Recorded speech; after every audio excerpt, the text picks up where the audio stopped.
one. And welcome back, everybody, to Belt Kings Radio presents Champions, baby. And this is episode 16. Like Ric Flair. Yep. Woo! This is going to be a tremendous episode. And can I just say, happy birthday, belated, because it was yesterday, as we are recording this today, to the great Dusty Rhodes, man. The man, the reason why I am obsessed with wrestling today is because of Dusty Rhodes. Yeah, man kept it going and other people going, but Dusty Rhodes, you're responsible for me sitting down, watching TV. And so today, it just makes sense. Your birthday, episode 16. It didn't happen this way on purpose, but we told you for the first time in the show's history what the next episode would be about. So we kept our word. And as always, if you didn't know by now, I am Mike Knoxxx. And indeed, I spell it with 3 X's because like today's episode, I am hardcore. And as always, joining me, my kicks are my fix. Nephew Corey from the Wrestling Marks of Excellence, Belt Emperor himself. What's going on, Corey? What's going on, man? Listen, there's many emperors in this world. And as I've gotten into this title world that we live in, there's a lot of you guys out there. I am merely a belt king, and I'm proud of that. And you got to have at least 5. See, LeBron James himself is still not a belt king because he only got 4. Okay? You see what shirt Corey got on, baby? He supports them. We're just playing with you, LeBron. But listen, congratulations to Los Angeles Lakers. But hey, you got to have 5 belts to be a belt king in my book, y'all. Not 1, not 2, not 3, not 4, but 5 to be a belt king. But Corey, man, how you been doing, my friend? I'm fantastic, man. Just, enjoying a good off day and just here to talk some wrestling, man.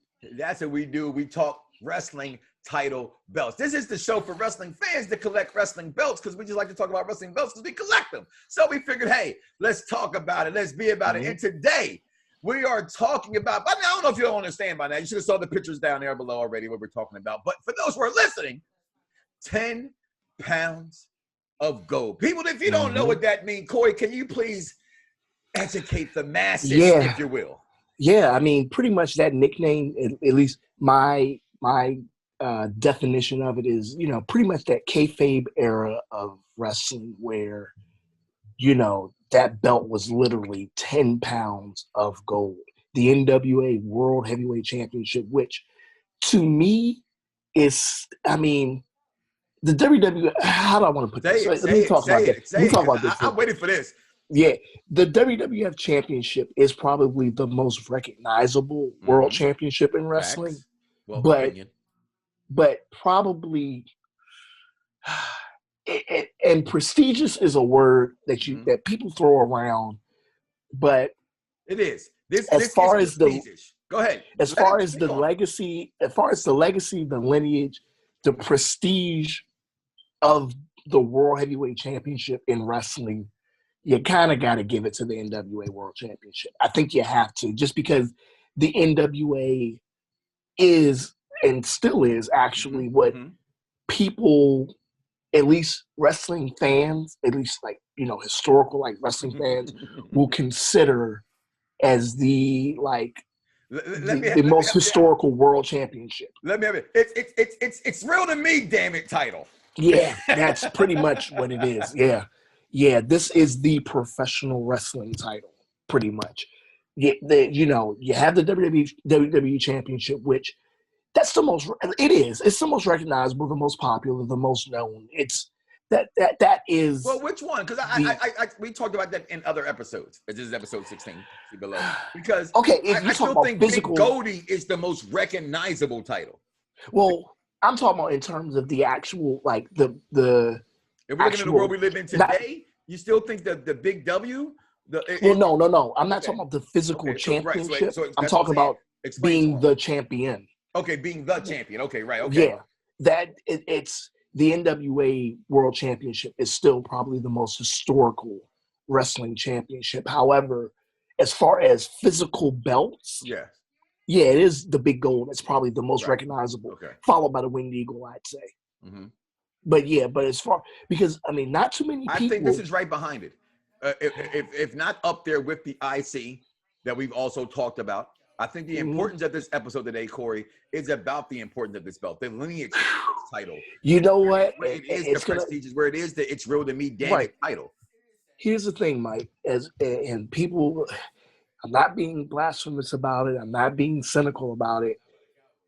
But the Spinner Championship is right up there as far as recognizability of a physical belt. Because look at how long it lasted. The world we live in today. Yeah, you know, it's what it is. It's media. It's what's being seen over this part. So I wouldn't argue against that. So I'm there with you on that. If you put that in there. Yeah, and that's what I want people to make sure they understand. That's what I mean by that is that. But see, that's that title right there. Excuse me, and for that, the Spinner belt that's that title. That's where we're looking at. Where HH is more recognizable, say, than Ric Flair, and that's just keeping it real, right? Okay, so in that perspective, this title, those titles are bigger than this belt. So that's where it's real to me. And I like how I said that, so I'm gonna keep saying it, right? Because it's just damn, it's like you know what it is. Because this is that title from Harly Race, Dusty Rhodes, okay, to even future guys like an AJ Styles, like a Jeff Jarrett. Okay, to guys who keep it going today, and it's not been a major promotion for about 10 years now. For Nick Aldis, guys like Nick Aldis, and I just think that if you love pro wrestling, if you love to go back and you want to take something back, this is that title, and the guys who have held it in the matches that it was on the line in. It's something we got to talk about, and that's why we talked about last episode 15 was the Rock's Mama Bull belt, and we came up with this because you was holding, and I was like, "Is it that heavy?" It's about 10 pounds, and I'm like, "Boom!" Next episode, 10 pounds of gold. So, well, you know what's funny? I was thinking that it was going to be the next episode because it was episode 16, but the 16 World Championship. It just happened to be that way. It's just telekinetic. Yeah. When you're a belt king, you know these things. You know what I mean? So, but. Let's talk about this belt, okay? Before we continue to go into how great it is and why why it's 16, okay? Again, and I say this all the time. People say this guy's just making this stuff up. I'm not, y'all. I'm not when I say this. I didn't want this belt. I see. Shout out to your uncle, Dr. D. Okay, where everybody want to know where I get it from. When I say end of story, I don't know where I got it from him. Okay, because I thought it was the greatest end of a promo you can say.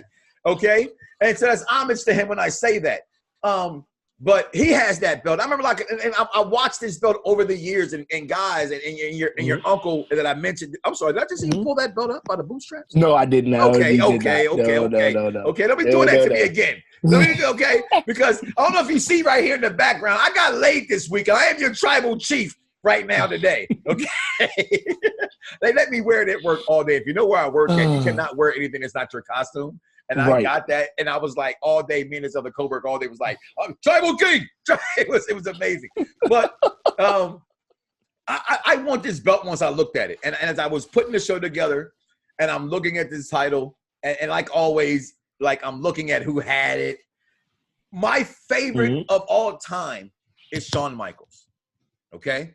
We're not talking about, and I like when people have to put lists. We're not talking about, because I don't think there can be the best. It's the best to you. It's your favorite to you, and we can use we can implement any formula we want to make the Frankenstein of our list all we want to, but it's your list. And so for me, one of my favorites of all time, literally in my top 5 for me, probably 3 or 4. I ain't gonna lie, I go Shawn Michaels, Bret Hart, Triple H. This is what it is, okay? And then for me, there's Dusty Rhodes. But he's what got it for me. And when I think of this belt, I think of the American Dream Dusty Rhodes. I remember 1986. We're just talking about it off air. I thought it was a pay-per-view, but guess what? It wasn't. I watched it somewhere on home video. That's how great this still was to me, okay? And match of the year, okay?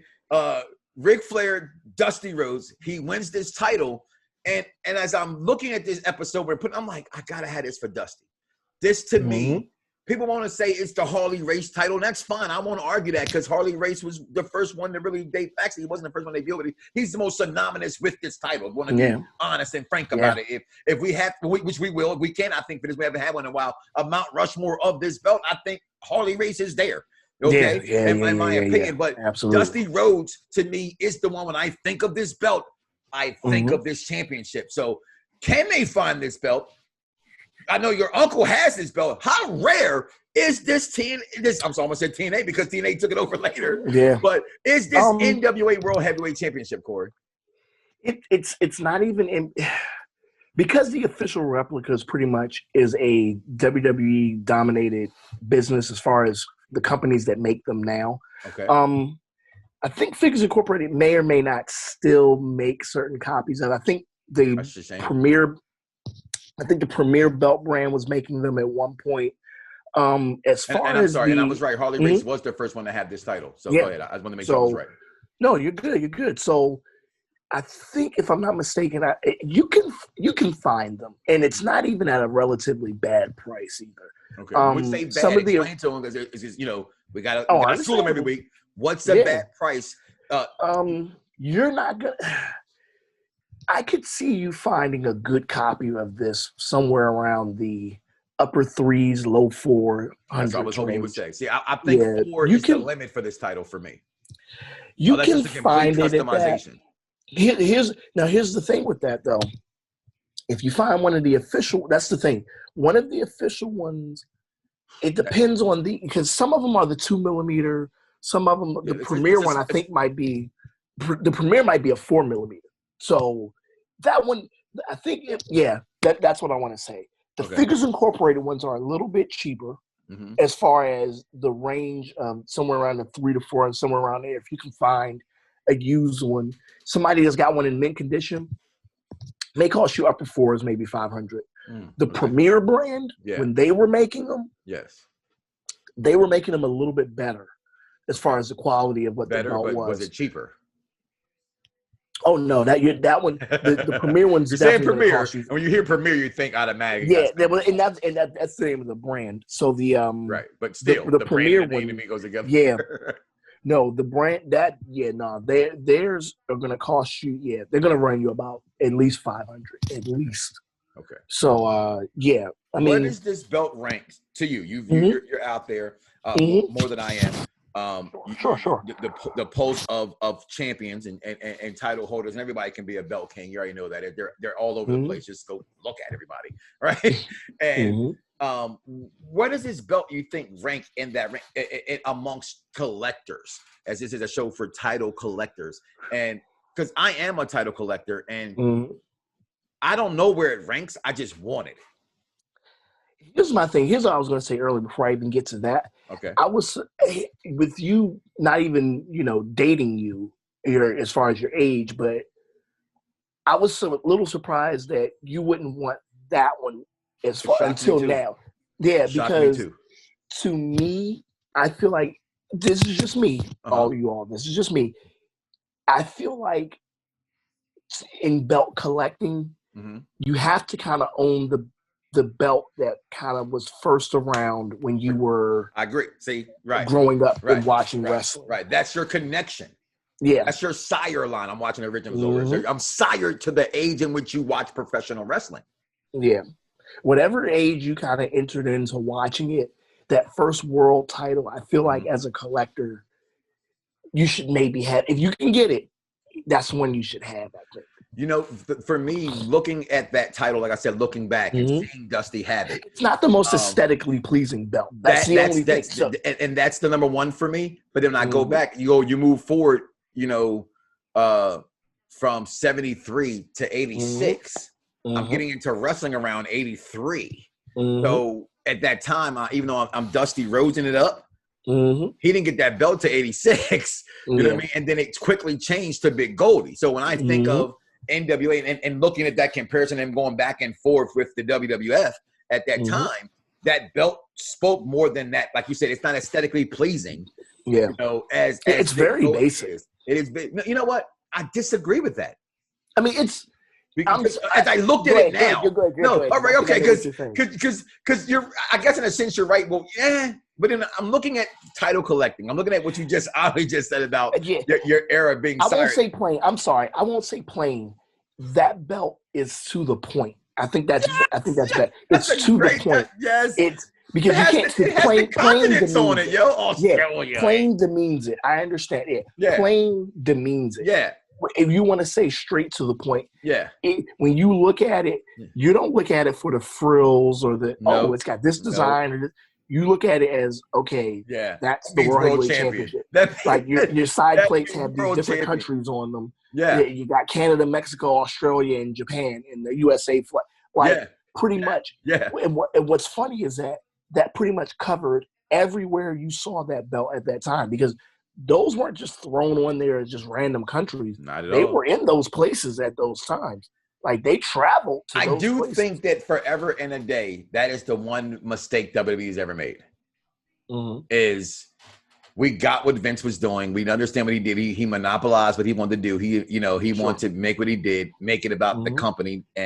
But what wrestling fans, I just listen all the time to guys of my ilk and my age and things like that. Sure. And to me, the tradition of it, I tell my children, it's something about Flair, Dusty, you name the champion in other promotions. Okay. But we're talking about this title. Like you said, what's on that belt? They went to these countries and they fought against that country's wrestling promotions top guy. So for someone like Flair, just to mention him, he was always the heel going against every single top baby face. Okay. And other countries. And he lost some of those titles in there too, because that's what also made it intriguing where, I heard a comment this week, and I'll say that for another time, but I definitely want to get into this title, Core, because it's like you said, I do think if you are of a certain, like you said, time period, this is that belt for you. So for the wrestling fan, and even if not, if you're a historian, okay, if you're an historian, I think this is a title you need to have when you look at the guys that have had it. But again, the weight of this title, it's called 10 pounds of gold. It was definitely heavy. It was definitely a heavy title. And you're saying Figures Incorporated, Premier.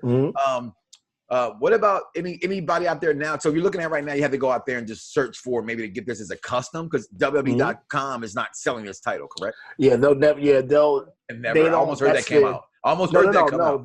They'll never sell it until they own the rights to the NWA. Which is NWA, right? Which as of right now has been a very long fight. They can't. Yeah, well, they'll pretty much. I don't think they'll ever get it unless they. Yeah, because it's just. There's too much history. Michael Jackson lost the Beatles and Elvis Presley's catalog. Anything is possible. Yeah. I mean, there is. It's so, and you got to remember too. Like it's interesting the different places it was at, because you had NWA and TNA. You had NWA by itself.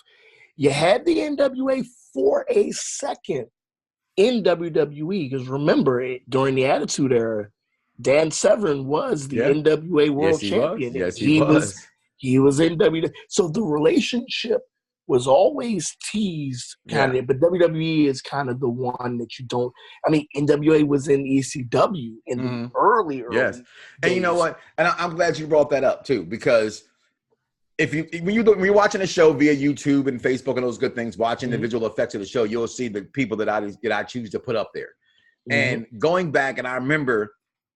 I've interviewed Shane Douglas, and anybody who knows who's been around for as long as I've been around interviewing people, I'm not afraid to ask certain kind of questions. And I said to Shane, like, doing this, like, I hated you. You know what I'm saying? Like, he threw this title in the trash, but I liked his response, and what I know is wrestling. This is what makes wrestling beautiful. I hated him because what he did to a title that I love, but in actuality, he was boosting an entire company's next phase into what they were trying to, show at that time by, throwing that in the trash. So it wasn't really a bad thing, but it was a bad thing. You know what I mean? Like, the double entendre, if you will, so to speak. But Shane Douglas had this title, throw it in the trash. Like you said, this title, the NWA title, has traveled for decades. Yeah. For decades, more than any other title in the existence of championship belts. And we're just keeping honest. And when we say that, we're talking about guys like Ron the Truth Killings. You guys know him as R-Truth if you don't know what we're talking about. For my kids who may be watching, he was the first black NWA World Champion. Yep. Right? Okay, because Farouk, a.k.a. Ron Simmons, remind me of my father, was the WCW champion. So he was the first, black TNA champion. And he was a proud champion of that. You have guys like, and he's a future Hall of Famer. Nobody says about R-Truth. Ron Killings is a future Hall of Famer. Absolutely. Okay? It's not even a question. Without question. okay, to guys like the phenomenal AJ Styles, who will be, you know, Hall of Famer guys. I mean, talking about like guys like Ric Flair. Let's talk about the guys that nobody does know. Because when I was going over this list, I was shocked at seeing, you know, we're talking about from 73 to 86. Not that long. Sure. Jack Briscoe, champion. Yeah. Oh, yeah. That's a big – here's the thing. Very big so your Briscoes, your Funks, like those were big ones for that time. When you look back at it later on, you're like, those were big time champions. And what's interesting is that as weird as it is when you mention WWE, WWF, all of that, the NWA was the ones that had the title changes more frequently than WWE WWF at that time. WWF at that time, you had champions that were going 2, 3, 4 years. Yeah. Like it was nothing. And we're talking about 4 world title changes, 5 world title changes in 82 alone. Yeah. And that's what I'm saying. Yeah. Like their champion, at least for that time period, if you were going to a show, you had more of a feeling that, oh, maybe the title could change, as opposed to with the way WWF was booking it. They were like, this is the champion. This is the guy that draws the money. Yeah. He's keeping the belt for 3, 4 years, you know. And that's no small feat to be selling out Madison Square Garden the way they were. Right. So to do that, yeah, you need a headliner. So it makes sense that, you know, for certain place or between the two territories, at least in my opinion, why one company was having the belt, you know, defended but never dropped for a couple years, as opposed to the NWA, who were, you know, more of the Southern territory, the traveling to territories. They had to really make sure, like, hey, we got to keep it fresh. So we're going to have, you know, so-and-so get it this time, and then he gets it back. And then they were more in the business of the chase and then finally getting it, as opposed to WWF. Having that guy roll over. They had that guy who was, you know, you had your Bruno, you had your Jimmy Graham, Billy Graham. You had your Bob Backlunds, who they were these headliners that they sold tickets, and that was, like I said, it was evident of what WWF where the next big thing comes from. It's always been about the big thing in the WWE, as opposed to the champion and the storyline more so in NWA. So I asked you this question. I was going to wait. Okay. Yeah, sure. Actually, you know, find itself back into this conversation about world champions, because again, we're talking about the 10 pounds of gold, the NWA World Heavyweight Championship. Okay. Except right now I'm watching the Great American Bash, Dusty Rhodes and Flair in the cage right now with no commentary. Okay. Look at you, spoiled. Want your commentary so bad. I am. It just threw me off. It just threw me off. That's all. I'm here. I was there for it. I've seen it. Bam, not there for it like live, but I'm here for it on TV.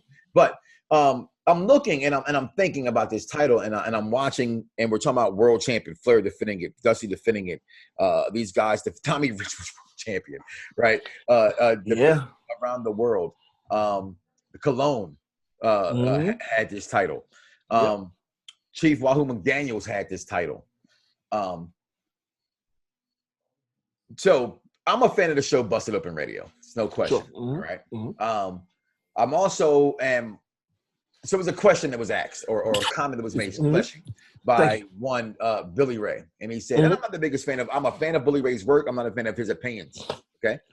He said to him, the greatest of all time was Chris Jericho, and again, it's his opinion. He's entitled to it, because he actually has traveled and won titles in different places, and it's easier to just be on top in the WWE than it is to travel around the world in different promotions and win the title at every different promotion.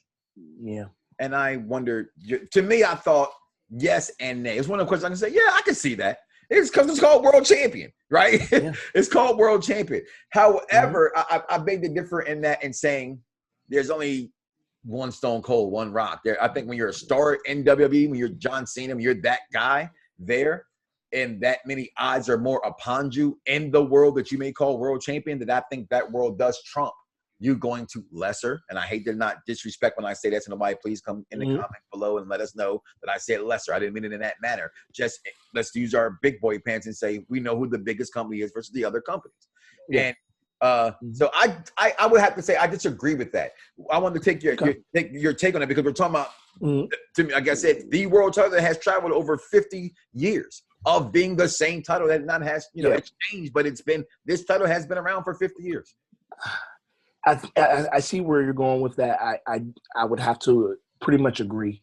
I'll say it like this in a sense. I think what it is, and like I said, we don't mean lesser as in that's not what we're saying. Not at all. It's the exposure of the company as opposed to WWE. But as you mentioned, the spinner, the exposure of it is more today. Movies are going to break records today that they didn't break 50 years ago because of the exposure today and the bigger lifestyle. Go ahead. Sorry to interrupt you. So, no, you're good. You're good. So the exposure of these other companies as opposed, to wrestling fans who are like purists, like they're professional wrestling, to them, and which obviously Bully Ray is in the business. Like that opinion is valid. It's valid. I see where he says that as far as going to these other territories, winning their world championships, and that's why his opinion of who he thinks is the greatest is very valid. I see it as though the responsibility from a business standpoint of being the WWE World Champion, where you have to go, what you have to do, where you have to appear. I think that's the separation and that you have to consider. Like Chris Jericho probably is the greatest of all time from the wrestling standpoint of going to different territories, going to different companies, winning their championships. But as far as absolutely, I agree with that. Thank you. There's the sports entertainment of the greatest of all time. Yep. And there's the professional wrestling of the greatest of all time. There's a distinct real argument that Chris Jericho is probably the greatest of professional wrestling. Chris Jericho's there with that Ric Flair where Hogan is over there where he's just Hogan. And Hogan has won in other promotions. Yep. For the record. And that's the thing. Okay. You're more recognizable versus most, pro wrestler. And that's the thing you got for your Jerichos, for your Flairs, for your, even, Dusty Rhodes, AJ Styles, people like that.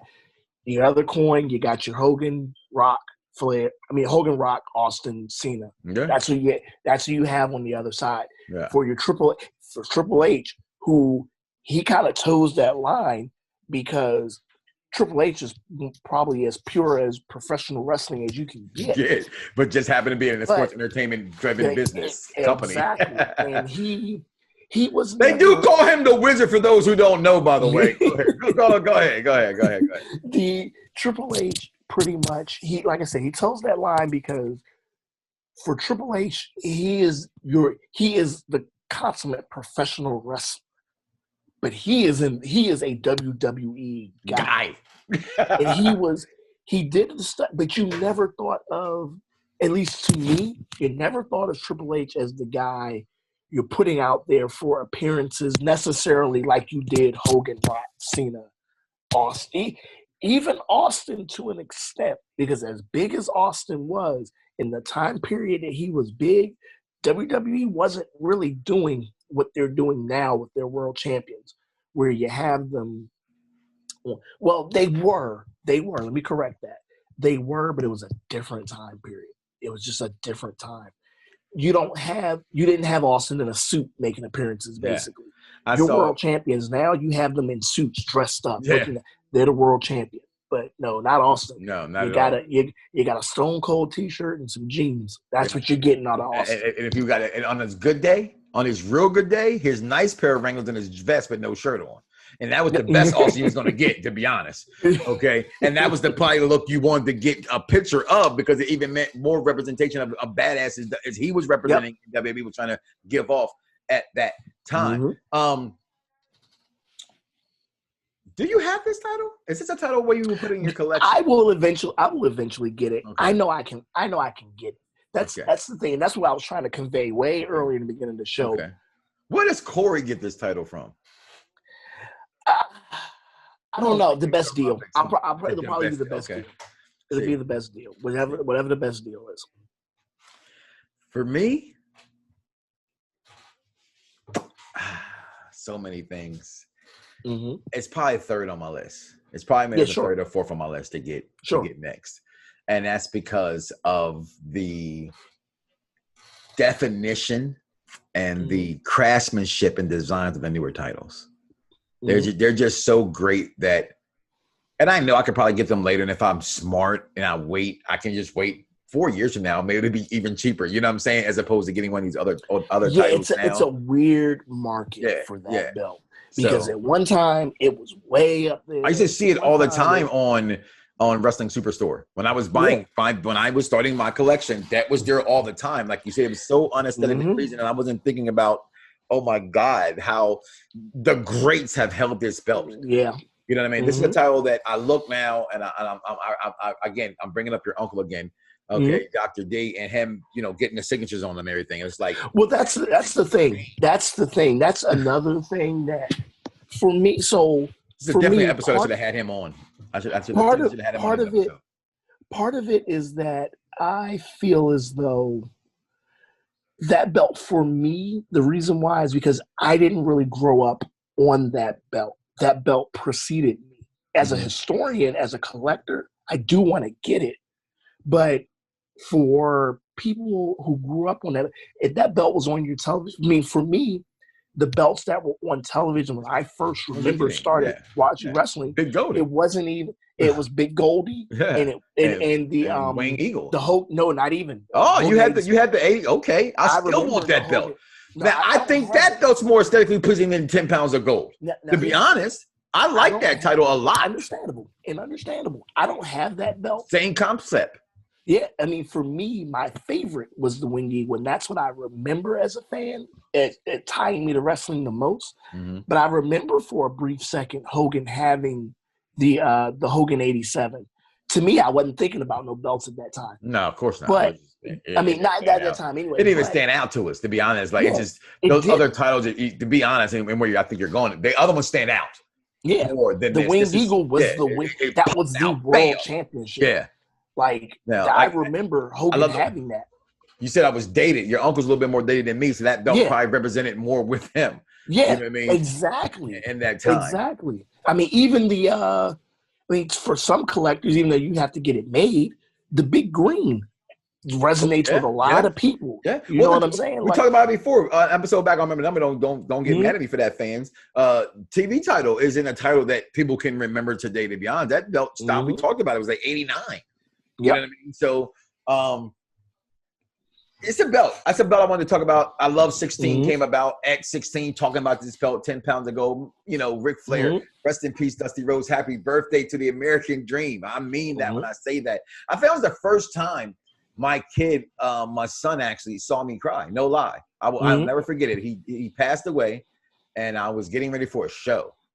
And my son came in the room as always, and I just got the news that Phil had passed, and I couldn't believe a tear. That was the first time for someone I had never met in real life that I shed a tear for. Was for when Dusty Rhodes died, because he was, my father, my granddad. Dusty Rhodes he was what wrestling was to me. You know what I mean? So watching him, and as he just gets his hand raised right now with Baby Doll, in the ring in North Carolina. Right there, Great American Bash. It's just great. And can we for a second not even go there, but just to talk about the finality that steel cage matches represented at that time as opposed to now.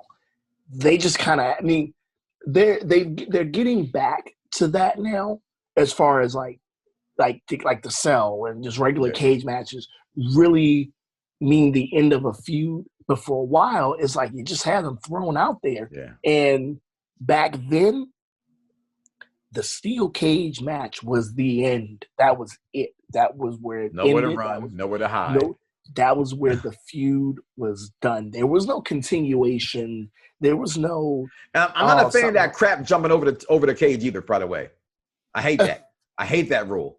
I mean, it's cool for guys like a Rey Mysterio in a cage match, but no, I want to see you get, because like you're saying, it's that's what it was for me. You're in the cage, you cannot run. No, you know where to go. 1, 2, 3, you and me. No weapons. The cage is the weapon, and that's And saying that, I like the Hell in a Cell being red. I'm sorry, it was a different look. I'm sorry. You know what? Yeah, I love it. I love it. I love it being red. When I first saw it, I said that is awesome because it just looks. And when you saw it, it looks completely different. And like you're saying, hopefully, right? This can be they're getting back into what a cage match was supposed to be. Yeah, and that's like I think the cell, the one they use, the red one. If I'm not mistaken, this is either the third or fourth iteration of the design of the cell. Third. I think it's the third one. It's the first one was to me the best female wrestling match of all time, which is Sasha Banks versus the greatest women's wrestler of all time, Charlotte Flair. She will be. I don't know if you can say it yes because she already is still understandable.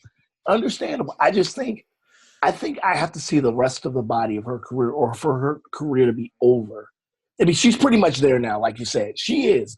But for me, I think the finality of a career, I think, is where you start saying, okay. And I know people will say, well, Sasha could be it. Well, unfortunately, Charlotte says she hasn't had the wins over her. So unfortunately, we get it. Maybe her name is Flair. Yeah, I think it's the booking too. I mean, of course, everything's the booking. Yeah. I mean, it's just I don't think Sasha will ever. To me, I don't think Sasha will ever eclipse Charlotte Flair. No, I think she will always be number 2. Yeah, as good as she. Yeah, I don't know. In this era, I'm talking about in this era. I think she will. Of those 4 horsewomen, I don't know. To me, I'm the biggest Becky fan. At least not what she became. To me, and this is no respect because they're all. No disrespect. Yeah. Becky's 4th to me. I agree. Yeah, I mean, to me. Yeah. So who's 3rd? Okay. Sasha is 3rd. I think. Oh, okay. You think Bayley? Okay. I won't go wrong with that. Bayley is the one behind Charlotte. And it's nothing wrong. Some Bayley. I love and there's nothing wrong with that. And it's nothing wrong with Becky either. No. It's just of the 4. Yeah. To me, Becky is behind the 3 of them. Granted, Becky will end up being the most successful probably as far as of the other think it's Charlotte. I still think it'd be Charlotte. I mean, no. I mean, other than Charlotte. That's what I mean. Okay. Charlotte will be the most successful. Well, perfect. What we just talked. That's so funny. It ties back to what we just talked about. Charlotte will be the most successful wrestling. Becky's going to end up being the most successful of those 4 sports entertainment. I still disagree, but I like how you broke that down. Are we going already into episode 17? Are we starting to give is this now a spoiler? Oh, yeah, this might have to be the next. The way we're talking about it, that I think the WWE World Women's Championship will have to be the next one. Well, we did. So we're talking about the one now. Yes, the one now. The one now. I think it has to be because I think there's enough conversation between the 2 brands. Who's been champion? There's enough to go around that we can talk about that. Let's talk about that. We don't know. Is that a spoiler? Yeah, I think that's a spoiler. I think it might be a spoiler. Maybe, I don't know. We'll get into it. It might be. Listen, 10 pounds of gold. If you don't got it, I suggest you should put it somewhere in your collection. I'm a fan of it. You should be a fan of it as well. Corey, as always, my friend, it's been a pleasure, guys. Sorry about last week. I've had a plumber in my house for 13 days. They're still coming today. Do you see my face? Yeah, we see. Any parent out there listening and watching, you have your bathroom. You have your kid's bathroom. I'm using my kid's bathroom. So that's why there was no episode last week. But we shall be back here next week, God willing, another day, another time as Wrestling King. Listen, Bell Kings Radio presents Champions, episode 16, 10 pounds ago. Instagram, y'all. Come follow us on Instagram. On Bell Kings, Twitter, wherever social media is. So it's free, guys. It's a little thing. It's like a follow button. Just push it. It costs you nothing. Okay? Also available on Facebook. Just hit the like buttons. You know what I mean? And on any podcast. I don't care what it is. If whatever you like listen to podcast, you can find the podcast. I know you got YouTube. And I know you got Facebook. So share it. All right? This isn't about that average show. No one's here to argue who's right or wrong. This is about titles we all love. You love wrestling? You have some other titles that the guys wore. And that's what this show is. We collect them, and we're talking about them. And that's all this show's about. Nephew Corey, my kicks are my fix. Are you a Laker fan? I got confused. I just had to ask. No. I get that all the time. I just like I said, first and foremost, I am a LeBron fan, not a Lakers fan. Okay. I like LeBron. So it's like, there's no way he was not losing. Okay, as he should not have lost at number 6. But that's for another show, guys. Listen, I am Mike Knoxxx. That is Nephew Corey from the Wrestling Marks. My kicks are my fix, guys. We're about to get up out of here, so do me a favor. See you next week, y'all. Peace.